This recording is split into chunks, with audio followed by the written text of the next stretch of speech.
Dalam sujud ketika sholat, saya sering membaca doa Allahumma gfirli wali walidayya warhamhuma kama rabbayani shaghira. Dalam bacaan tersebut, di samping mendoakan orang tua saya, saya bermaksud juga mendoakan Pak D, Pak Le, dan nenek yang sudah meninggal dunia. Yang demikian apakah dibenarkan, Ustaz? Komplit no. Ya, doa itu yang kita paham, kita ngerti maksudnya. Kita mohon pada Allah, nggak ngerti apa yang kita mohon. Maka la yaqbalullahu doa min qalbin ghafilin lahin. Allah nggak akan menerima doa, nggak akan mengabulkan doa dari hati yang lengah dan lalai, termasuk lengah lalai terhadap maknanya. Mana mungkin doa terkabulkan?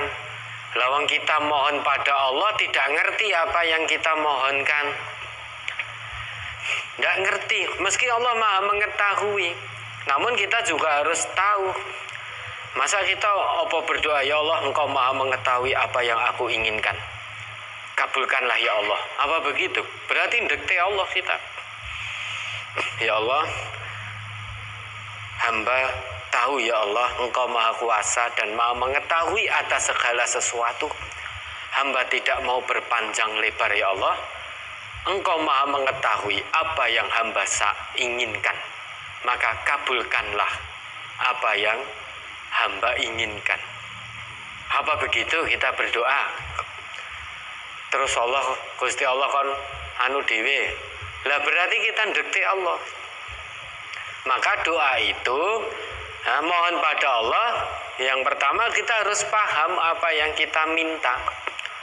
Lah kita tidak paham terhadap apa yang kita minta, bagaimana mungkin doa akan terkabulkan? Nabi bersabda, Allah tidak akan mengabulkan doa yang doa itu terpanjatkan min qalbin ghafilin lahin, dari hati yang lengah dan lalai. Lengah, lalai, nggak ngerti maksudnya.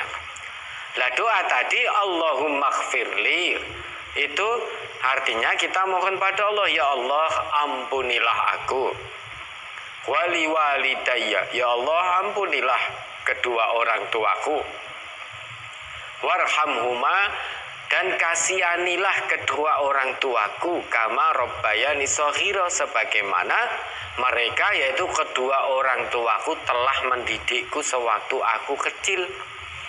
Jadi doa yang panjenengan panjatkan itu adalah permohonan ampun untuk panjenengan dan kedua orang tua panjenengan. Bukan untuk kakek, bukan untuk nenek, bukan untuk saudara, bukan untuk paman, bukan untuk palik, bukan. Dan ingat, yang boleh kita doakan, kita mohonkan ampun kepada Allah adalah orang-orang yang semasa hidupnya tunduk patuh kepada Allah, dalam arti dia beriman kepada Allah, dia seorang muslim, dia seorang mukmin.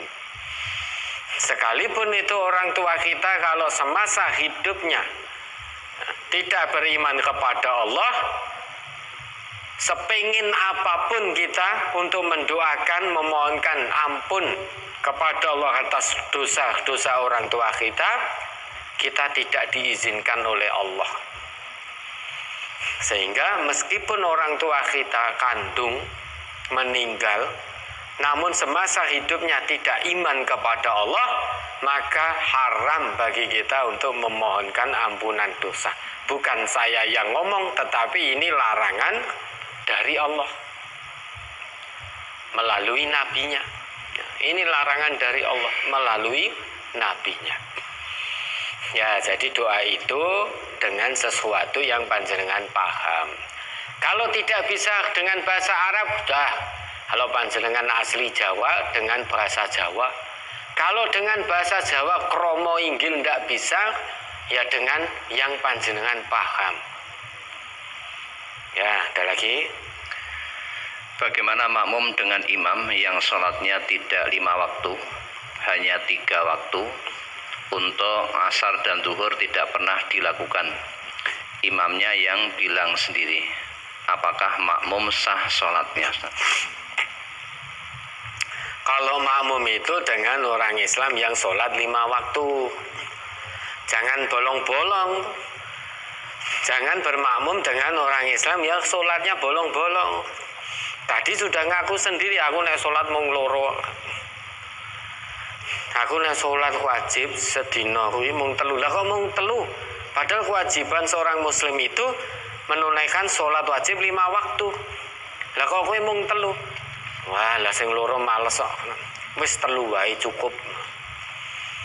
Kira-kira sholatnya diterima oleh Allah apa tidak? Orang yang sholat sehari hanya 2 kali, misalkan subuh dengan isya atau 3 kali, atau hanya 4 kali, 4 waktu, tidak diterima.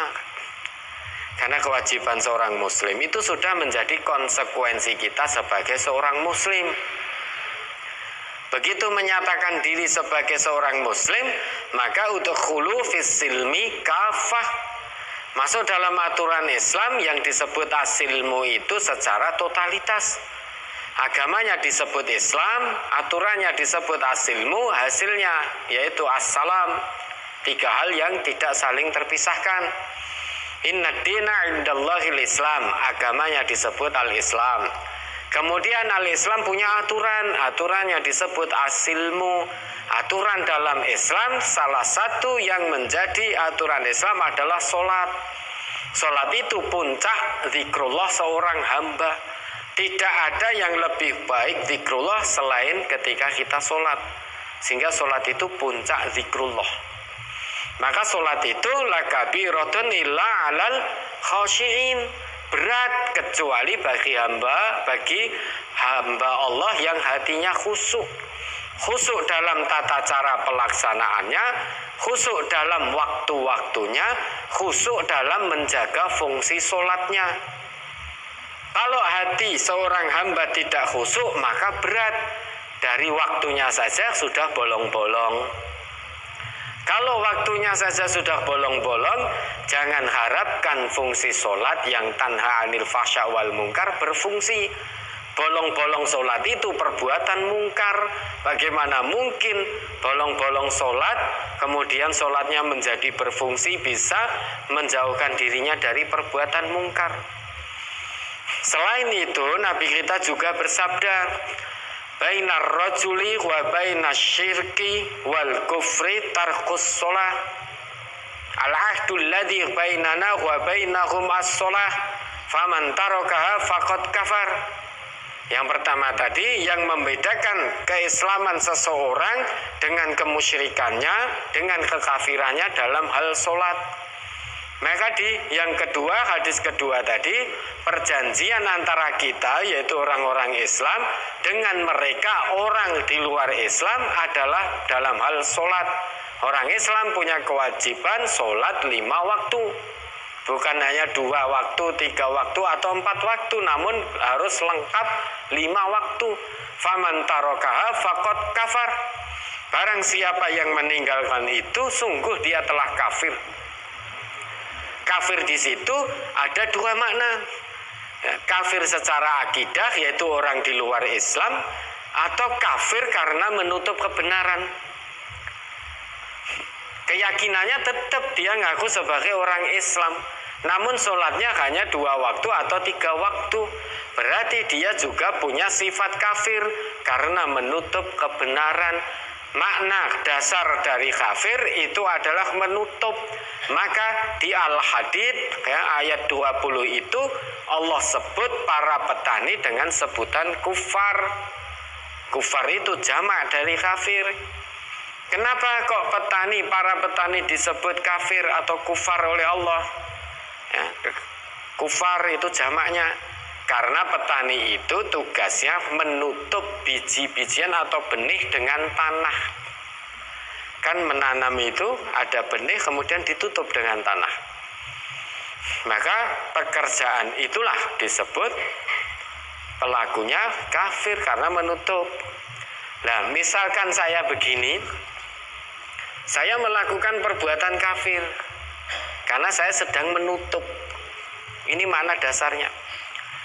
Nah, dalam konteks beragama, maka yang disebut kafir dalam hadis Nabi ada dua. Kafir secara akidah, memang dia di luar Islam. Sehingga di luar Islam bukan hanya 2 waktu, 3 waktu sholatnya, orang sholat dong di luar Islam. Itu kafir secara akidah. Maupun kafir karena menutup kebenaran. Dia tetap secara keyakinan dia Islam. Namun dalam Islam ada perintah seorang muslim harus sholat 5 waktu kewajibannya. Kok dia bolong sholatnya hanya 2, 3 atau 4? Maka dia sedang menutup kebenaran Islam. Nah, makanya kalau kita sholat makmum dengan orang Islam yang sholat 5 waktunya tertib. Kalau kita makmum dengan orang Islam yang sholatnya bolong-bolong, ya tidak diterima nanti sholat kita. Ya, karena sholat untuk diterima oleh Allah itu harus 5 waktu tertib. Inna sholata kanat 'alal mu'minina kitabam mauquta, itu kata Allah. Sesungguhnya sholat bagi orang yang beriman waktunya telah ditentukan. Allah menentukan 5 waktu, bukan hanya 2 waktu, 3 waktu. Hanya 5 waktu. Jangan lebih. Untuk sholat wajib ya jangan lebih dari 5. Kalau saya biar lebih soleh, saya tak sholat wajib 6 kali, 7 kali. Itu di luar tuntunan Islam, nambahi dewi. Modifikasi Islam, Allah menetapkan hanya 5 waktu untuk yang wajib. Ya, maka makmum dengan yang sholatnya 5 waktu secara tertib. Ya, baik, ada lagi.